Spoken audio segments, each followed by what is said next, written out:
weird relationship with small-town Pennsylvania. It's a place that I can, in some ways, both cherish as a visitor and also sometimes apprehensively approach as a resident.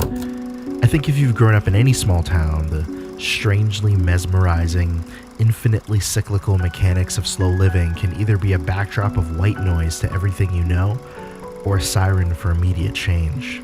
The tiny gears of security, predictability, and a fulfillment of the neurological desire to be like one another spin almost like components of a music box, with hardened dancers spinning in lockstep on a clearly defined track as not to break course. Being a young adult in this context in both Pennsylvania and New Jersey was an exercise in stealing permission to change, weathering the microaggressions of evangelism from the local church, the lazy dinner party logic of everyday conversations about politics or family. And growing up in it, you find a way to break stuff and have your own adventures, whether it be at a mall or at an abandoned location. It wasn't lost on me as to why May was so at odds with herself all of the time. Yet each day, she decided to wake up, shake off the hallucinatory glow from an eerie nightmare, and walk the same road to what would hopefully be more clarity over the life that's been handed to her, or rather the one that she had to grow past that put her at odds with finishing college. I'd like to explore a title that is more than the sum of its parts. I'd like to discuss Night in the Woods.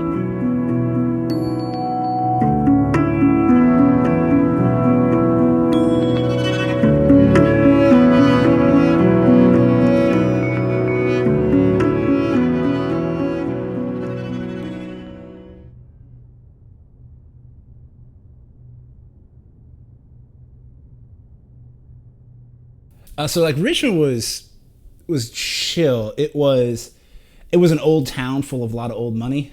So that was kind of reflected in the values of the city, but it had so many kids coming in because there was a booming art scene. So tons of kids were coming in from all over Virginia and North Carolina.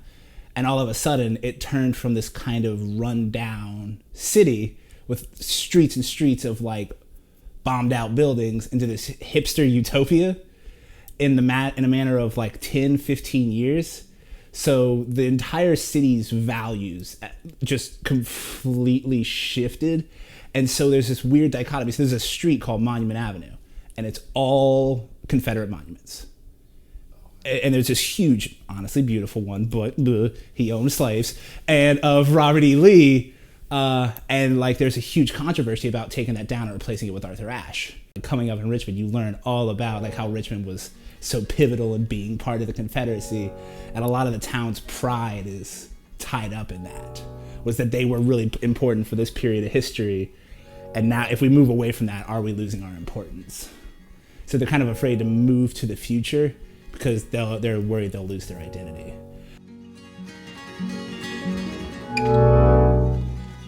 In a bit of a recent love affair with socially critical poetry, I was thumbing through the bargain bin of a local bookstore when I found a collection of poems and adjacent writings by James Baldwin.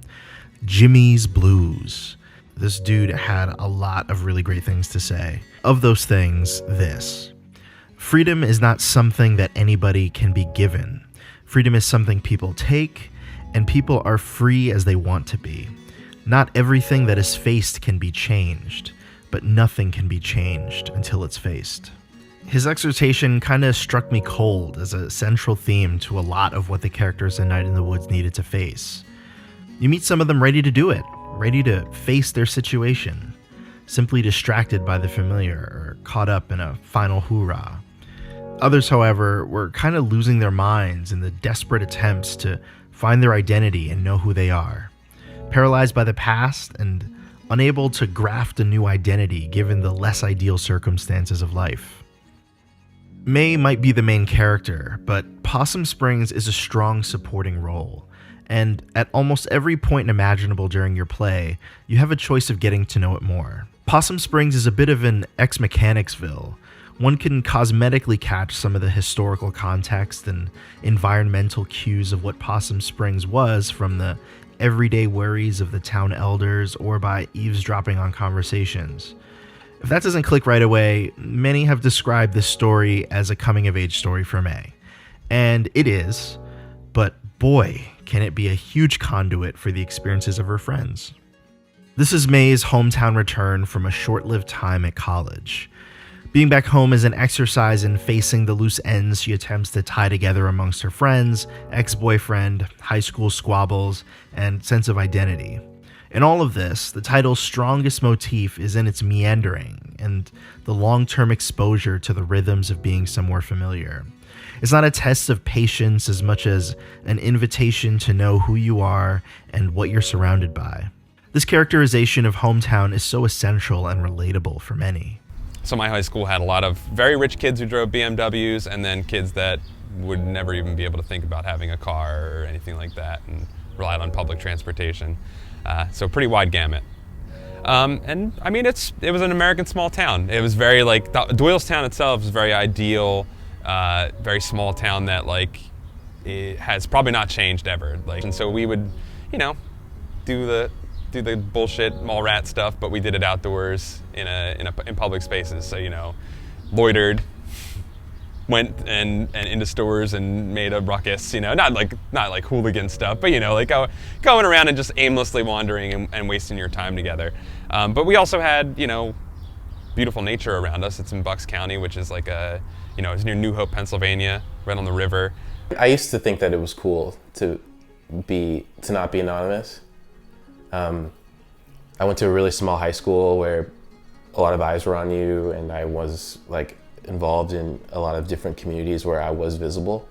And I used to think that that was good, or that was like that was what you wanted. You want people to know who you are. You don't want to be obscure.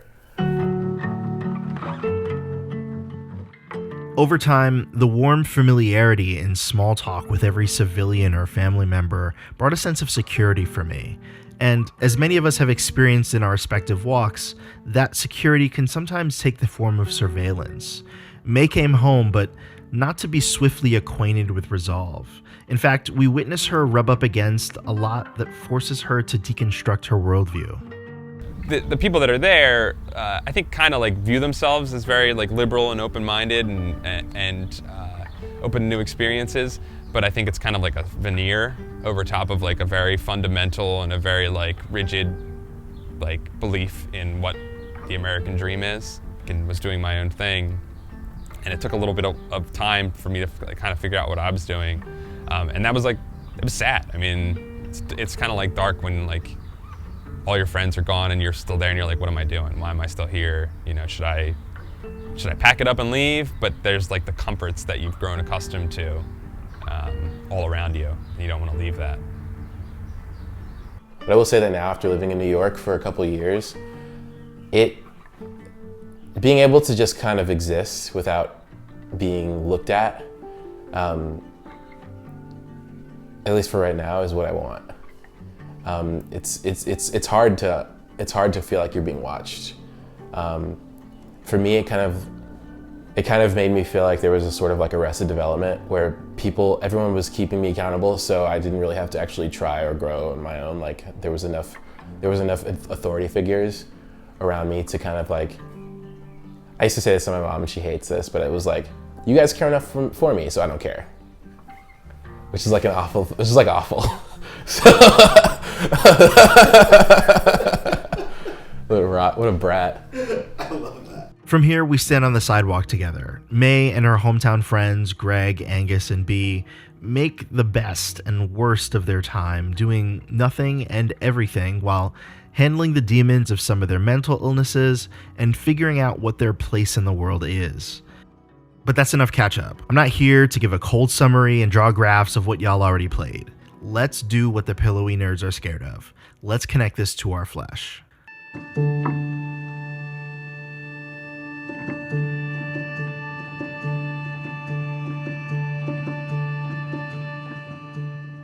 There's an Abrahamic theology to Night in the Woods, whether intended or not. It involves cats, sacrifice, individual and corporate parallelism, clergy, propitiation, expiation. It was exciting for me as an ex-evangelical and an ex-pastor, getting to see how religion, charged by the power of the proverbial state, had its own small but powerful place in the world of Possum Springs. Simultaneously, this theology reveals a larger political narrative that makes you question how capital and access to the means of production are handled in the world around this fictional area. It eventually becomes clear that Possum Springs had a heyday that predates May's problems. It seems like there were unkept promises, and people fell on a scale of being fearful or pissed off. May's grandfather lived in a time when the workers could collect the limbs of those in power if they weren't treated right. 2 generations out, it's a little bit different. The ones breaking a sweat need fear for their security in what could only be a profit-driven system that renders everyone as disposable. This all becomes clear in the concerns of the serial-killing cult of elderly ex-coal miners. They describe this as the end of the world. Disappearing jobs, apathy from the government, labor exported and handed to immigrants, and the quote lazy, working themselves to death. We're caught in a dance not incredibly far from many individuals' realities. A dance of diametrically opposed interests being played out in class struggle. A working majority and an influential minority. In the name of profit and competition, the employers of these once healthy townsmen both lived off of and were forced to reinvest part of their surplus earnings off of the people's labor power. The obsession with increasing productivity and efficiency that's almost fetishized in every vision of the future video we see for our smartphones or whatever else, yeah, that usually negatively impacts the length of a working day and the intensity required of an average person. This is all being done while workers, with or without trade unions, have to struggle for higher pay and better working conditions. In the overwhelming majority of circumstances, the cycle of abuse, retaliation, and justifiable yet withheld raises cannot hold up, and these jobs, often used to provide for families, are moved elsewhere. Suddenly, the empty factory refashioned into an apartment building with sweet industrial aesthetics has a story. So, okay, wow, I'm seeing this now. This is a longing for a once secure identity. This is weaponized nostalgia to reclaim a sense of lost identity. This is a desire to see beyond shapes. But wait, this is also May. This is her lashing out against her classmate. This is her lack of resolve.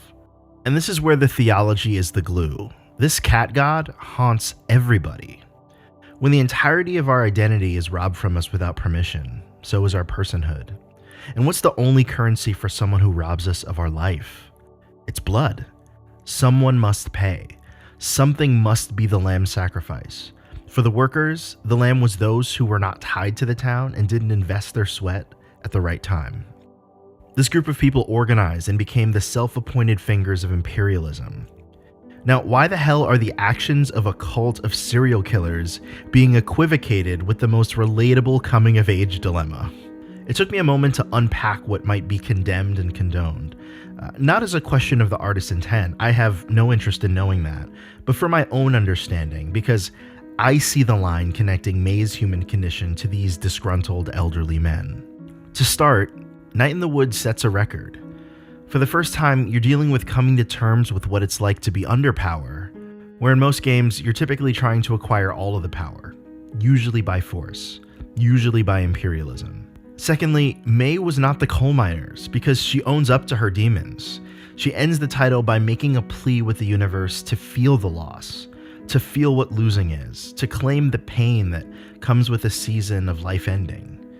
She satisfies the ransom of nostalgia by sacrificing herself to become something new. She, in a way, puts her own blood on the line so that she can be free to whatever and wherever is next. By addressing the parallel in this way, this doesn't minimize the power that the coal miners were under or the devastation that they witnessed, but it draws a solid line between that and their murderous tirade. And I appreciate the nuance of that more than the narrative that those who were left behind by industry just need to gray out into nothing, which is a real attitude we hear, right?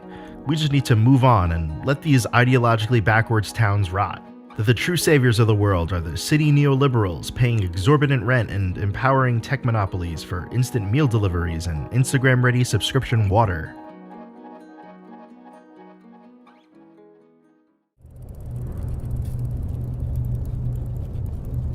Let's do some crimes!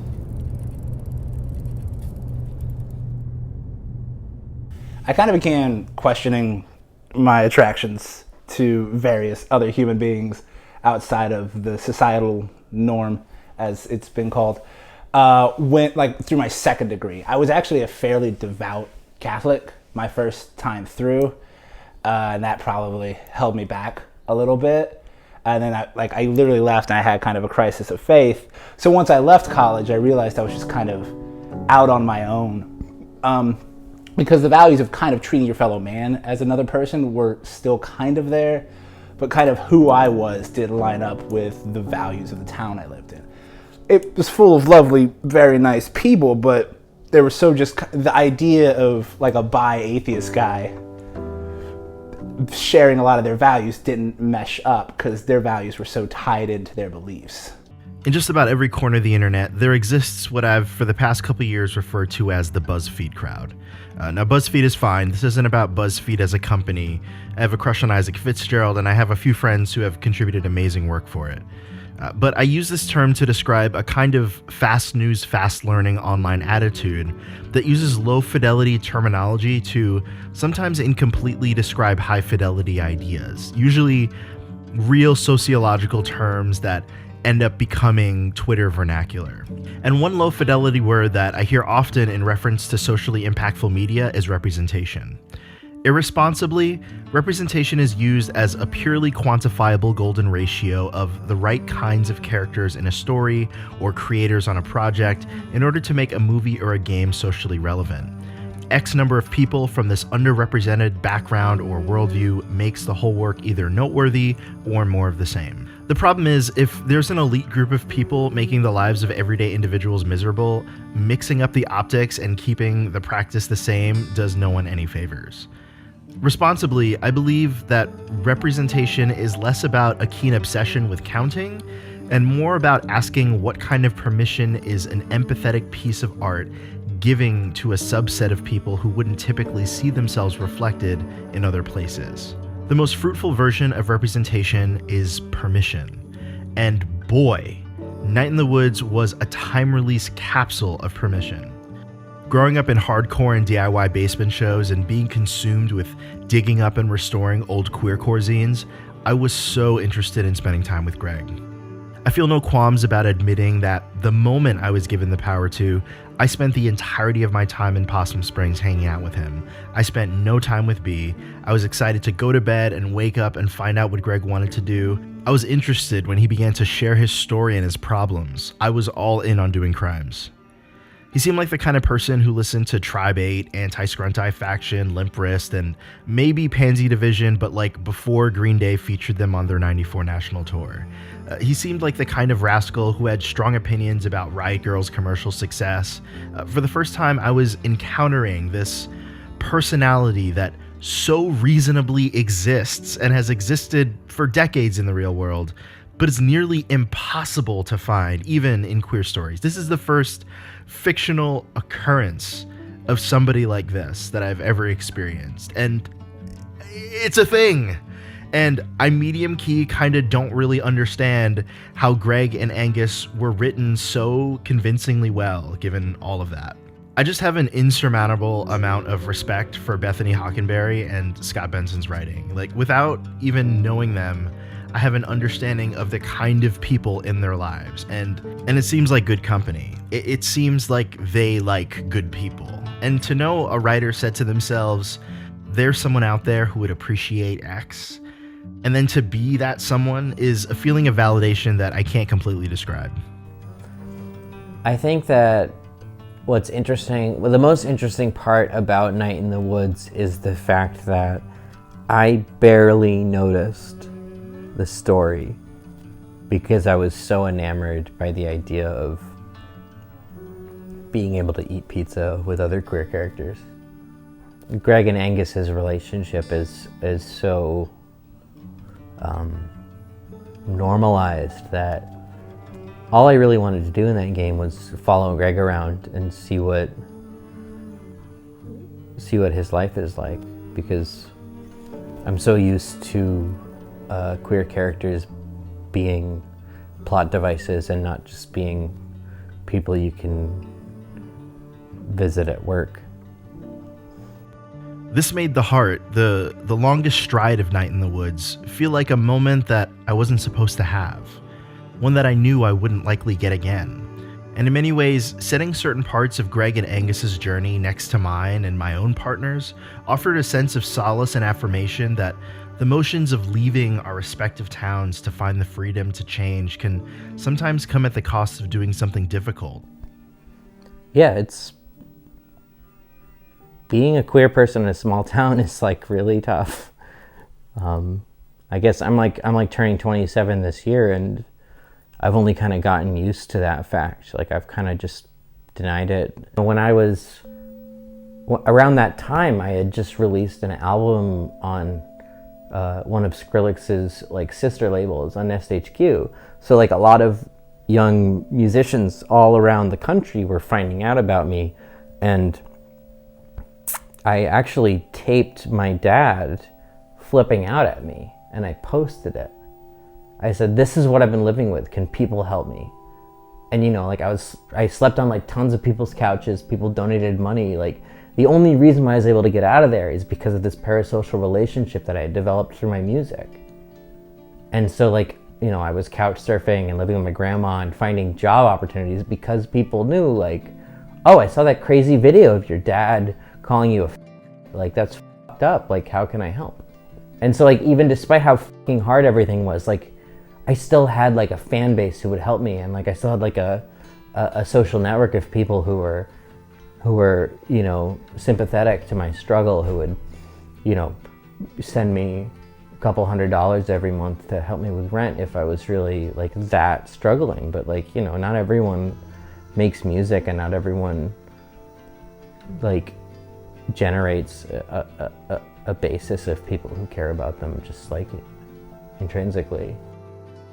May, in many ways, was my conduit of meeting the main characters of Night in the Woods for me.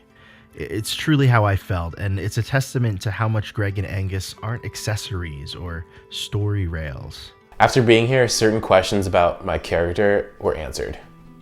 I was unsure if I had the wherewithal or the smarts or the guts to figure out how to do what I want to do for a living. I was unaware if I would be the kind of person I would want to be before I ended up in a relationship, or if I would have to go through a series of relationships where these people end up being collateral damage to my emotional and to my problems. Now, I'm engaged to someone who I feel like we're in an awesome relationship, and I'm super stoked on that. So like I never, big what ifs in my life, stopped being what ifs and started being actual like challenges. And it was no longer like, I wonder how this could happen for me, but like, how do I pursue this? Like I have like I didn't wear it today, but it's like a shirt with a bunch of upside down crosses and the American flag, and it's in pride colors. And even sometimes I'm like, I gotta get a read of the room before I can like bust out that shirt. I can't just be wearing, like I wear a pentagram ring now all the time and stuff like that. It still kind of be like, I'm not what I was, but you try to wonder if like the aesthetic is just a juxtaposition you're trying to insert into the world to prove to yourself that you're not what you once were.